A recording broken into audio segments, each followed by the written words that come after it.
បាទសម្រាប់ថ្ងៃនេះដែរគឺយើងទទួលបាននៅគំរូរថយន្ត Toyota Alphard ឆ្នាំ2012មួយគ្រឿងទៀតហើយដែលមានបញ្ហាខ្សោយនៅពលិគុជចាស់ហើយលើគាត់បានមកដំឡើងជាមួយនឹងគុជចង្គៀង Mark GX7 Pro រួមទាំងដំឡើងជាមួយនឹងគុជ7កាំង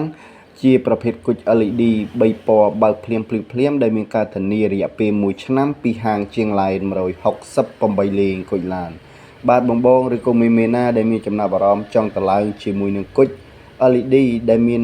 ពលិភ្លឺច្បាស់អាចជញ្ជិញមកដល់ទីតាំងប្អូនបានបងសម្រាប់ការតម្លើងគឺយើងមានការធានាត្រឹមត្រូវក៏ដូចជាការរៀបចំនៅប្រព័ន្ធខ្សែភ្លើងតាមលក្ខណៈស្តង់ដារក៏ដូចជាការសងត្រេននៃកម្រិតពលិគុជដែលយើងបានដំឡើងទៅលើរថយន្ត Toyota Alphard មួយគ្រឿងនេះផងដែរបាទសម្រាប់បងដែលមានបញ្ហាខ្សោយនៅពលិគុជចង្គៀង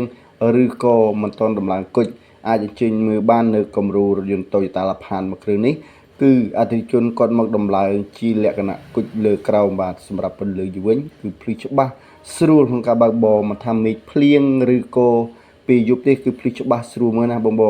បាទសម្រាប់ការតម្លើងគឺមានការធានាត្រឹមត្រូវច្បាស់លាស់ក៏ដូចជាការរៀបចំនៅប្រព័ន្ធខ្សែភ្លើង